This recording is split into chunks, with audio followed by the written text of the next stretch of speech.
Merci, Monsieur le Président. Je prends la parole aujourd'hui pour rendre hommage aux anciens combattants à l'occasion du Jour du souvenir. Ai-je le consentement unanime?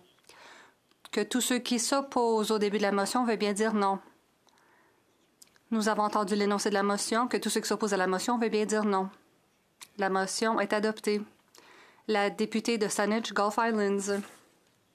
À tous mes collègues pour cet honneur de prendre la parole aujourd'hui avec les autres partis dans cette chambre, de rendre hommage à nos anciens combattants et aussi de faire un moment pour la semaine des vétérans entre le 5 novembre à 11 novembre. All of us are. Nous réfléchissons tous à la façon dont nous soulignerons le jour du souvenir dans nos communautés.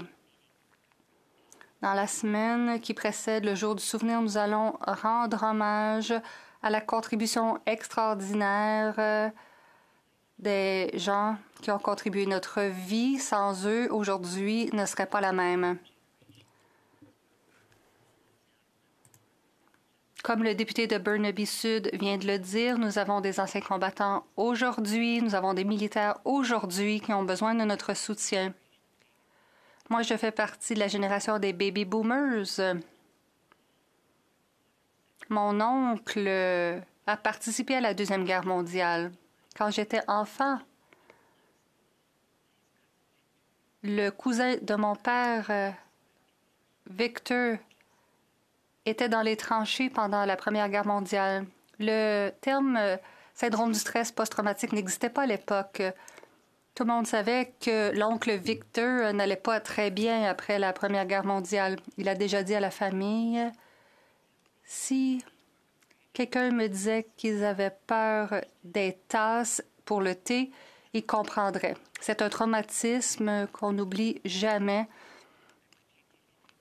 Aujourd'hui, j'aimerais rendre hommage à Mary Gray Osreed, qui est née dans la Première Nation Muskeg Creek, et sa fille Cheryl Gray est une amie à moi. Et c'est pourquoi je sais que Mary a été la première femme autochtone à se joindre aux forces armées canadiennes. Alors, en ce jour des anciens combattants autochtones, je pense en particulier à Mary. En 1942, elle s'est jointe aux forces armées canadiennes. Et même à cette époque, elle a dû faire face au sexisme et au racisme et à la discrimination, mais elle a servi avec distinction et honneur. Et nous devons tous trouver des façons dans nos communautés de souligner le jour des anciens combattants autochtones. C'est la première fois depuis plusieurs années qu'on rend hommage en temps de guerre au Moyen-Orient et en Europe.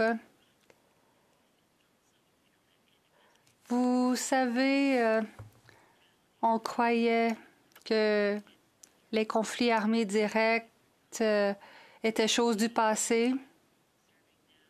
À nos militaires, aujourd'hui, je dis merci. Nous serons avec vous, nous vous soutiendrons et il ne faut jamais laisser tomber nos anciens combattants. Portez coquelicots et dites à tous que la Légion canadienne fait un bon travail. J'aimerais aussi prier à tous ceux qui sont enterrés dans nos cimetières. Le député de Cumberland Colchester, Bill Casey,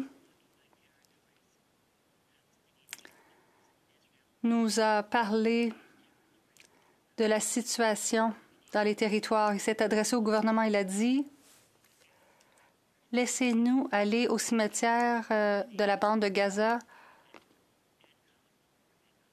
où des gens sont enterrés. Personne n'est allé leur rendre hommage depuis longtemps. Et c'était trop dangereux à l'époque, en 2018, et le gouvernement ne nous a pas laissé y aller. Les gens dans ce cimetière n'ont pas été identifiés. On dit « Ici se trouve un soldat de la Grande Guerre connus par Dieu. Évidemment, certains sont inconnus et ils sont dans un cimetière dans la bande de Gaza. Alors, je prends un instant. Veuillez vous joindre à moi dans une prière pour la paix, pour le monde entier, pour l'Ukraine, pour la bande de Gaza, pour Israël.